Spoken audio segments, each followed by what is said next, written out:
Renuncia el presidente de Argelia, Abdul Aziz Bouteflika.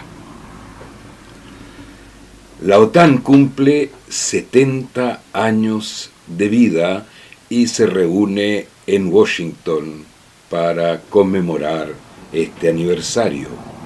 Netanyahu es dado perdedor en las elecciones parlamentarias israelíes, de la cual surge el nombramiento del primer ministro, pero nada está dicho aún.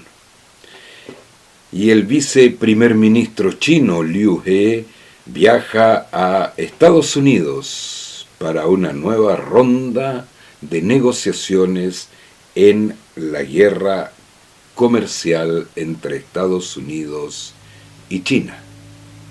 Hola, ¿cómo están ustedes? Esta es una nueva emisión de Escáner Internacional con el alto auspicio de Relojes Oria. 25 años se celebra esta semana de un tema que fue poco conocido en su momento, y se trata del genocidio de Ruanda. Ruanda, un país ubicado en África, antiguamente colonia belga en un momento, francesa en otro momento. Se habla que dentro de los genocidios del siglo XX está entre los tres más grandes. ¿Cuáles son los tres más grandes genocidios del siglo XX? Sin duda el primero, el Holocausto en Europa durante la Segunda Guerra Mundial, en donde perecieron cerca o más de 6 millones de judíos. El genocidio en Armenia, del cual sobrevivió niño el cantante Charles Aznavour, y el genocidio de Ruanda. Y ahora, en la celebración o en la conmemoración de los 25 años, el gobierno belga finalmente reconoció su responsabilidad, la responsabilidad de Bélgica en este genocidio que le costó la vida a más de 1 millón de personas allí en Ruanda, en África. La OTAN celebra o conmemora 70 años de existencia, luego de la firma del Tratado del Atlántico Norte entre los países de Europa, no de la Unión Europea, no existía, de Europa separadamente, incluyendo a Turquía, que no es miembro de la Unión y que es firmante del Tratado de la OTAN. Se firma este Tratado del Atlántico Norte, cuyo objetivo era frenar el avance de la Unión Soviética en Europa y poner como límite el muro de Berlín, o Berlín. Tiene su sede en Bruselas, en Bélgica, y diferentes bases militares en todos los puntos de Europa. Fuera de la conmemoración, el ministro de Relaciones Exteriores de Estados Unidos, Mike Pompeo, quiere obtener el apoyo de la OTAN para una intervención militar en Venezuela, apoyo que no pudo obtener de los países latinoamericanos, puesto que el Grupo de Lima, contrario a Maduro, no apoyó, por el contrario, se opuso a una eventual intervención militar que Estados Unidos de todas maneras no puede realizar solo, no por la capacidad de armas o de hombres, puesto que Estados Unidos la tiene, sino que para darle legitimidad a la invasión y al derrocamiento de Maduro.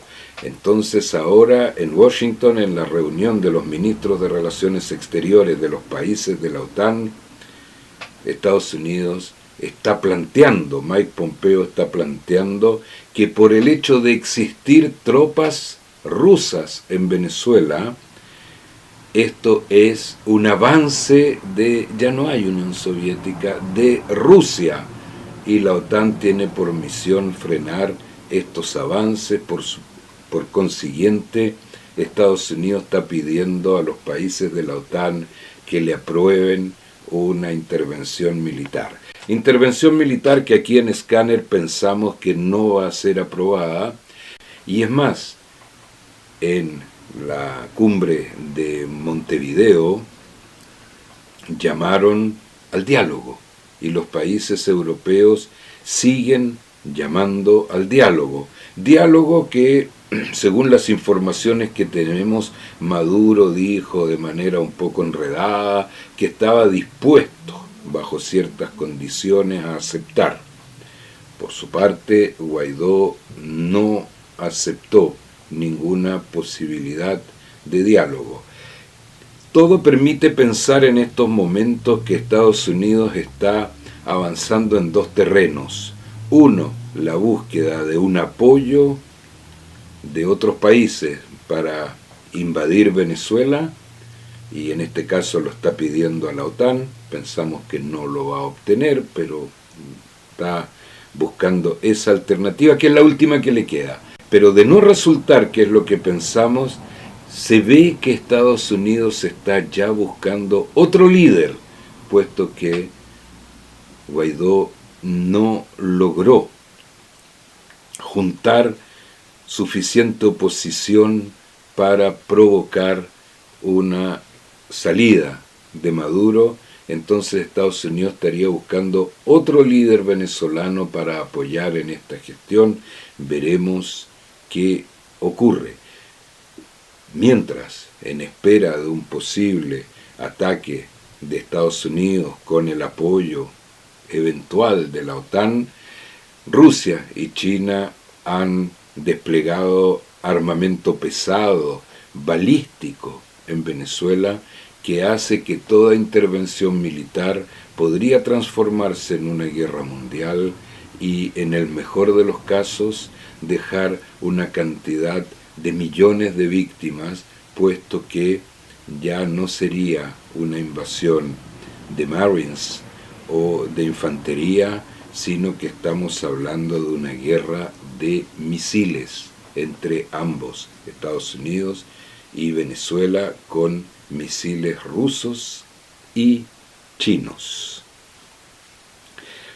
Por su parte, el viceprimer ministro chino, Liu He, viaja a Estados Unidos, ya una vez que se termine la conferencia de la OTAN, para una nueva ronda de negociaciones sobre la guerra comercial. Guerra comercial que al final ha desgastado a las dos partes, ha producido algo de recesión en el mundo entero. Los mercados bursátiles, los mercados de materias primas están muy caprichosos, suben, bajan, todo esto a causa de esta guerra comercial, y aparentemente ya no la va a ganar nadie. Esta ronda debiera permitir llegar a algunos acuerdos, o más que algunos acuerdos, para ir frenando esta guerra que Donald Trump creía una operación victoriosa para Estados Unidos frente a China, y que no lo fue. Ambas potencias se están desgastando económicamente sin que haya alguna que se esté imponiendo sobre la otra. Es más, el gigante Huawei, que es la compañía fabricante de teléfonos más grande del mundo, cuya directora, la hija del dueño, fue detenida en Canadá y sigue detenida en Canadá por orden de Estados Unidos, ¿no?, con una solicitud de extradición, etc. Huawei podría ser visitado por el presidente de Chile, Sebastián Piñera, en su próxima gira a China. Está previsto, aunque no confirmado, una visita a la industria Huawei, la más grande de la telefonía celular en el mundo, y que ya ha dominado el mercado frente a competidores enormes como Apple en Estados Unidos y Samsung en Corea del Sur. Y en Argelia, las protestas de la población contra el gobierno de Abdulaziz Bouteflika obtuvo finalmente su demisión. ¿En qué momento demisionó el presidente de Argelia?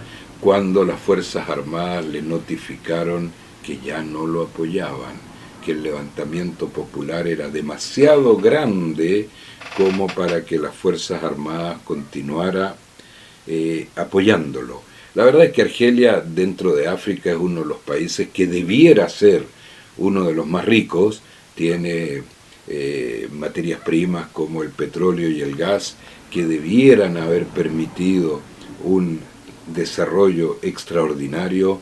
Sin embargo, tanto el gobierno de Bouteflika como los gobiernos anteriores intentaron poner en marcha un sistema algo socialista, estatal, que no dio resultados y que ha hecho que Argelia haya ido perdiendo sus posibilidades de desarrollo económico dentro del norte de África, sin contar el apoyo que le diera a Argelia en su momento y hasta hace poco a grupos terroristas como el Frente Polisario. Apoyo que ha retardado la paz en el Sahara, a pesar de que el conflicto, tanto a nivel de Naciones Unidas como a nivel de la Unión Africana, está prácticamente resuelto. Sin embargo, el apoyo que Argelia le dio a grupos terroristas como el Frente Polisario ha atrasado la solución del conflicto y además ha hecho que miles, centenas de miles de personas vivan allí en Tinduf, donde están los campamentos del Frente Polisario, vivan como prisioneros en campamentos miserables, mientras que el conflicto a nivel diplomático ya está resuelto, y si no fuera por el apoyo de Argelia al grupo terrorista, ya estaría completamente resuelto. ¿Qué va a pasar en Argelia? Como sea, y ocurra lo que ocurra en los próximos días, el acuerdo, porque no se puede llamar a elecciones de inmediato, hay que crear un gobierno encargado de llamar a elecciones, el rol de los islamistas moderados es en estos momentos el más importante, y los islamistas moderados tienen en sus manos hoy la posibilidad de hacer de Argelia un país dentro del Magreb, norte de África, un país democrático, pluralista, y que comience a obtener el desarrollo que hace muchos años merece y para el cual tiene todos los medios. Y en Israel, Netanyahu, en las elecciones son parlamentarias. En Israel el Parlamento elige al primer ministro, no es elegido directamente por sufragio universal. Es dado hasta este minuto, en el momento en que se graba, como perdedor Netanyahu y su partido Likud de las elecciones parlamentarias. No podemos aún decir que Netanyahu es perdedor, en la medida en que una vez que ya se conozcan definitivamente los resultados, vienen las negociaciones con los partidos chicos y se obtiene el apoyo de partidos pequeños, específicamente del partido de los ultrarreligiosos y ultraconservadores, que obtienen un número de votos importante y que sin duda lo van a apoyar. Podría tener un nuevo mandato como primer ministro. pero la estadística lo da, incluso con el apoyo de ultrarreligiosos, de ultraconservadores, lo da hasta este minuto como perdedor frente al candidato laborista Avi Gabay, que hasta este momento estaría dado como el próximo primer ministro en Israel, pero nada está dicho, salvo lo que dijo el mismo Netanyahu, que dijo que si él vuelve a ser reelecto como primer ministro, haría rápidamente la anexión de territorios de Cisjordania a Israel, contrariamente a las decisiones de Naciones Unidas, pero con el apoyo de Donald Trump, que hace ya tiempo está apoyando que Israel anexe territorios de Cisjordania.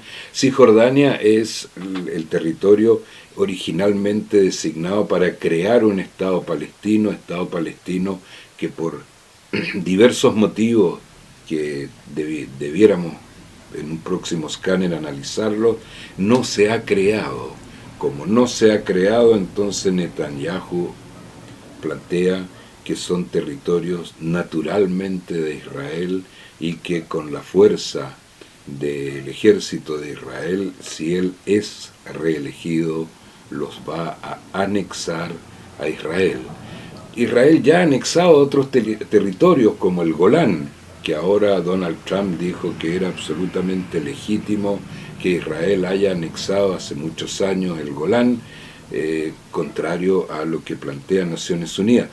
Israel no entrega la nacionalidad israelí a los habitantes de un territorio anexado, no la entregó en el Golán y tampoco tiene la intención, si llegara a anexar territorios de Cisjordania, de dar la nacionalidad israelí a quienes viven allí, como está estipulado en la legislación internacional, cuando por alguna razón un país anexa un territorio, esto es militar, vamos a poner el ejemplo de un ejemplo antiguo, pero cercano, cuando Chile anexó a la República de Chile territorios bolivianos, inmediatamente otorgó la nacionalidad chilena a quienes vivían allí, puesto que ese territorio pasó a ser chileno.